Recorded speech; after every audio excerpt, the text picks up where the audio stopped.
Okay, to start today's talk,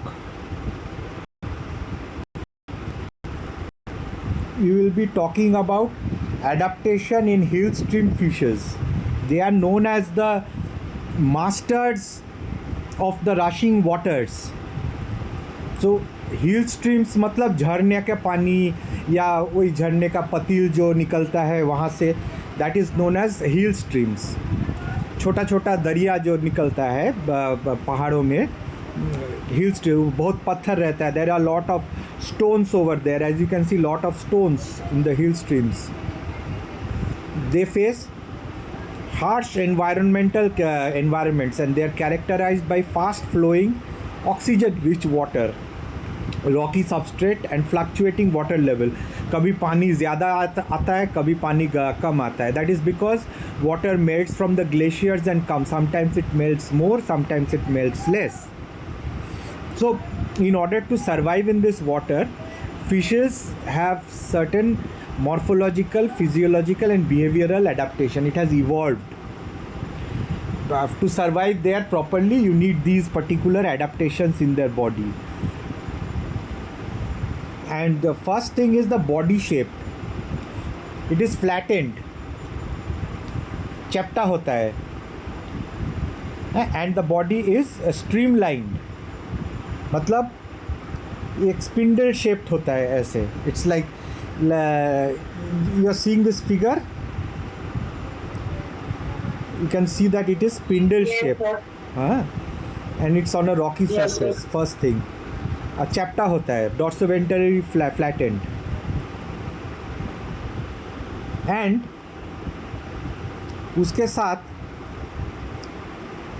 एक पत्थर में they need to hang on to, when the water is moving fast, पत्थर में they need to hang on to something. So नीचे में इस तरह से पत्थर में अटका हुआ है. दैट इज़ बिकॉज नीचे में there is this ventral disc sucker present which helps the fish to attach to the rocky surface when water is flowing very fast. And उसका पेक्टोरल फिन, ये जो फिन देख रहे हो इधर, this is the fin here. ये भी एक फिन है. ये डॉट देखो, यहाँ पे डॉट दिख रहा है. हाँ, तो this is the pectoral fin. बहुत बड़ा होता है क्योंकि करंट बहुत फास्ट है उसमें. It has to go ahead, so जोर वाला बड़ा चाहिए उन लोग को. So this is the first thing.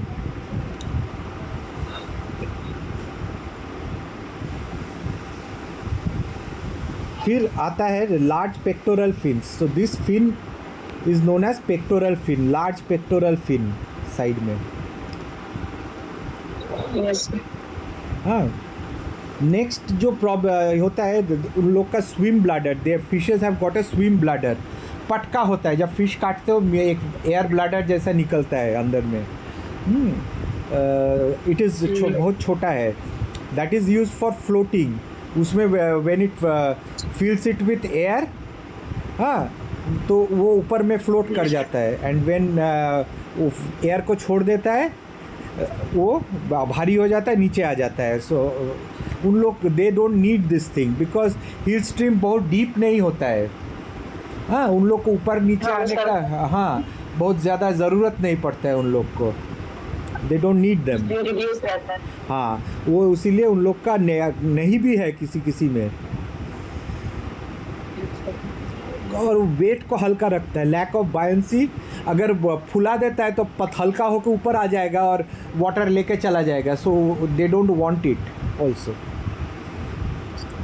Mouth देखोगे तो आइदर टर्मिनल, एकदम सामने, माउथ एकदम सामने रहेगा, नहीं तो नीचे रहेगा, ऊपर में नहीं रहेगा. क्योंकि नीचे से ये सब एल्गी वेल्गी खाता रहता है.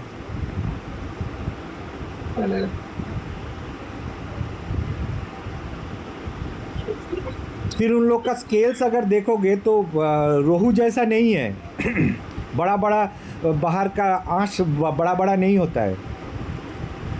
हाँ, स्मूथ अंदर में होता है. So that they reduce drag, so anything when water flows over their body, हाँ, बॉडी को खींचता है पानी.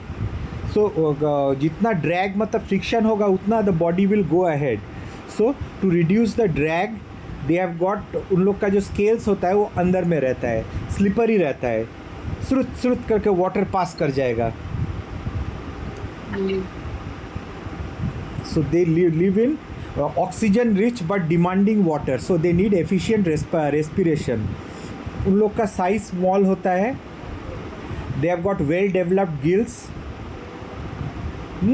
जितना मैक्सिमम ऑक्सीजन पानी से मिल सकता है they take it, and they can do respiration through the skin also. Gaseous exchange होता है इसमें. Among metabolic adaptation they have got higher metabolic rate. Strong currents are moving, so they need more energy, more food, so the higher body का metabolic rate is much more higher, and efficient energy utilization होता है. Their sensory adaptations, if you see, sensory means you can sense eyes, ears, nose, skin, touch, smell, taste. Very important. So they have fish के side में, if you look at the fish, यहाँ से एक line बीच से देख रहे हो जा रहे हैं. All fishes have this. Yes, is lateral line. That is basically a sensory system. It detects water current or if something is nearby or far away. So they have got a very well developed lateral line system.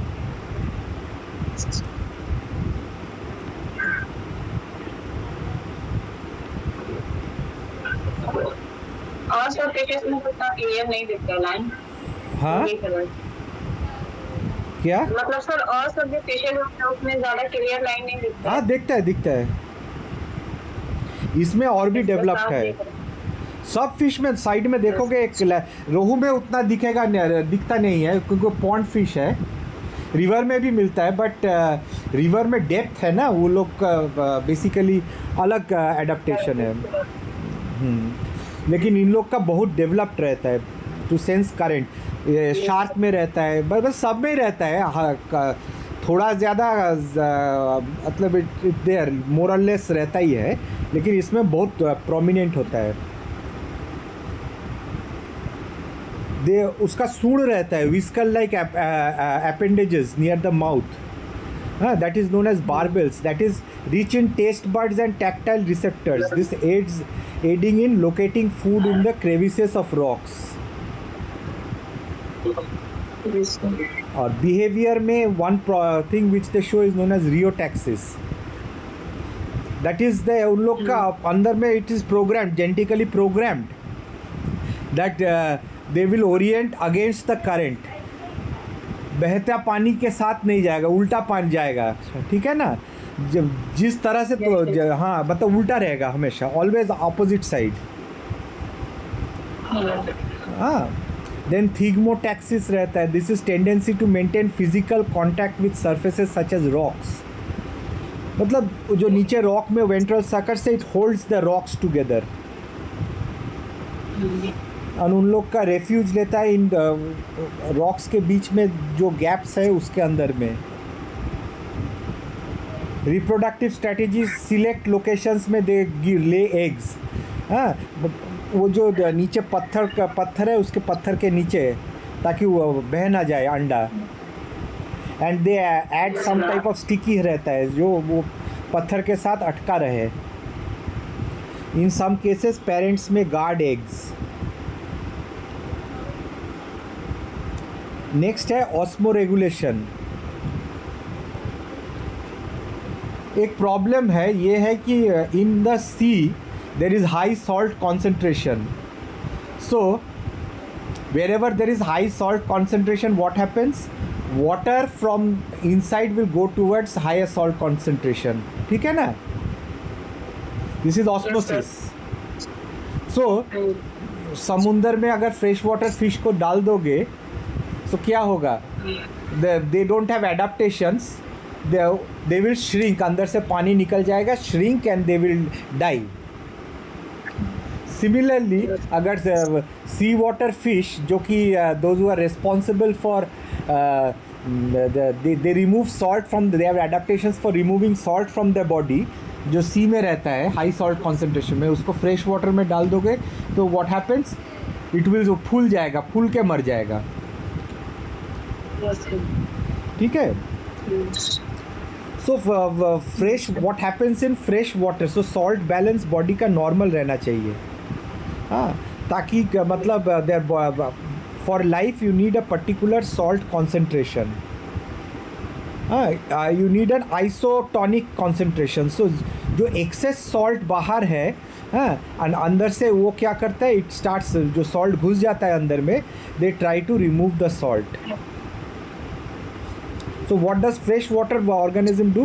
Fresh water have lower solute concentration, बाहर में salt कम रहता है compared to internal fluid, उसका internal fluid में ज़्यादा रहता है।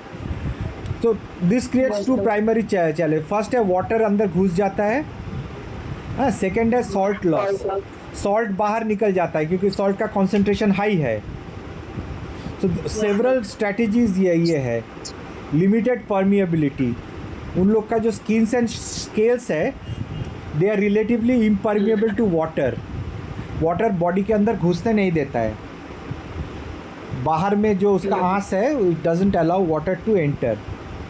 पानी अगर अंदर नहीं घुसेगा, हाँ, तो फूलेगा नहीं। So this is one thing. And large mucus layer है दैट अलाउज पानी और भी घुसने नहीं। ऊपर में कवरिंग डाल दिया क्रीज का, म्यूकस का, तो म्यूकस को पेनिट्रेट करके water is not going to enter. And they excrete large amounts of dilute urine, मतलब पानी को निकालना उन लोग का मेन प्रॉब्लम है।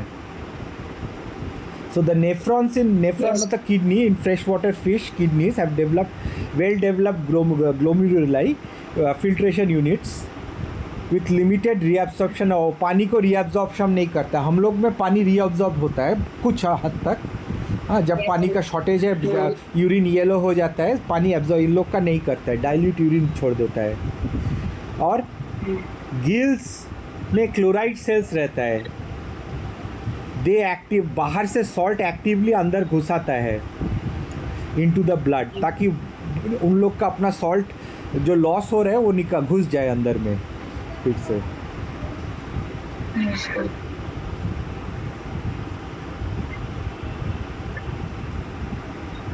फूड से भी मिलता है।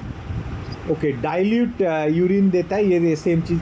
मेरीन ऑर्गेनिज्म का उल्टा होता है, उन लोग के अंदर बाहर का सॉल्ट ज़्यादा है, सो सॉल्ट घुस जाता है और अंदर से पानी निकल जाता है, चिपक जाता है। तो उन लोग का प्रॉब्लम है, तो क्या हो, डिहाइड्रेट हो जाएगा, पानी निकल जा रहा है तो शरीर से। Water everywhere but not a drop to drink. समुंदर में, समुंदर का पानी तुम पी के तुम और भी प्यासा बन जाओगे, तुम्हारा प्यास बुझेगा नहीं, उसमें और भी प्यासा हो जाओगे, क्योंकि you are putting salt in the body, और भी तुम्हारा क्या हो रहा है, वाटर निकल जा रहा है अंदर से। सो हाँ, समुंदर में प्यास नहीं बुझता है।